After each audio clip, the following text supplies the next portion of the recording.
obviously a good job with some strategy to get back in the track position that they lost, but you can't keep having those problems and get by with it.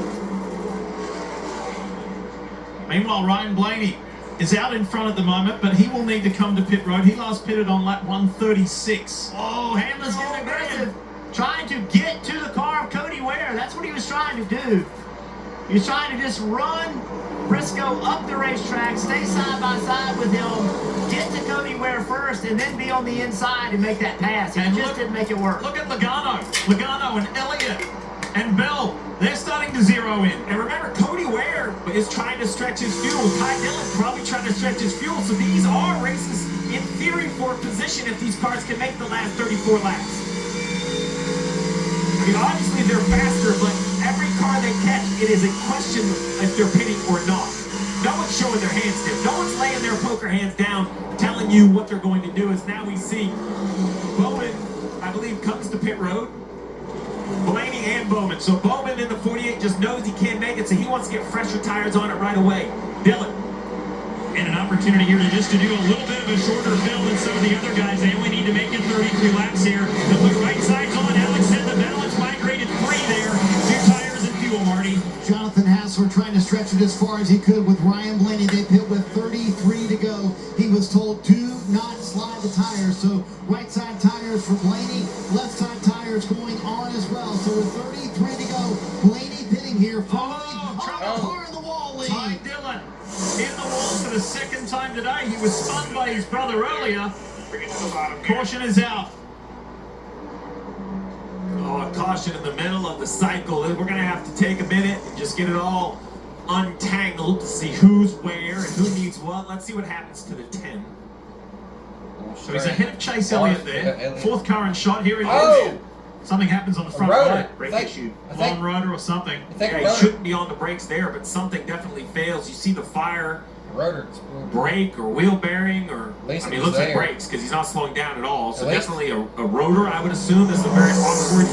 At least it was there. They cool dramatically. They crack. We've seen them explode before.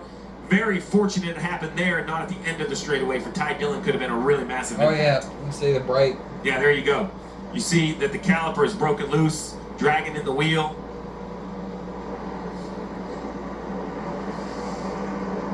So now the question is, for me, it's very simple. We have Keselowski, McDowell, Byron, Larson, Wallace, the guys at the front.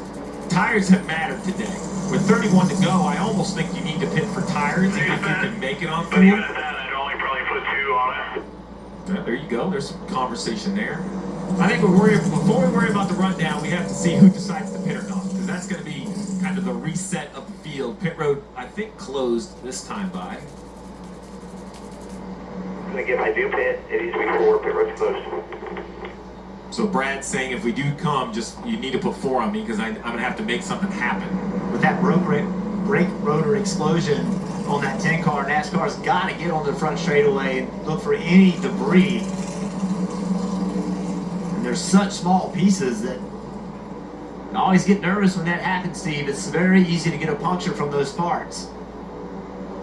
See them looking for them, but when it explodes, it's lots of little parts. And before they can get there, it's easy to run over one of those pieces. And what happens is you have to run the same caliper as everybody, but you can run a different brake pad. The green part you see right there. And over time, the question is how much you cool them. This place, you use the brakes like a short track, but the air going in the ducts is just exorbitant because of the high top speed. So you add some tape, so you A, have an aero advantage, and B, you don't want to get shaped by overcooling them. Then what happens is, if you get a car that's ill handling or in traffic, and you just use too much brake, over time they get hot and hot and hot, and then finally, if you can believe this, that rotor grows in diameter, it squeezes itself, and the centrifugal force makes it grow, it contacts the caliper, and an explosion happens. And that's what happened. You see here the decision here, Keselowski stays out, some others pit, split decision at the field. Brad's going to try to stretch the tank and the tires. So who have we got in there? Wallace is in there as far as front runners are concerned. Oh, I can tell you that last time on pit road, there's going to be a penalty for Alex Bowman, too fast on pit road last time by. Dylan Walsh is standing by.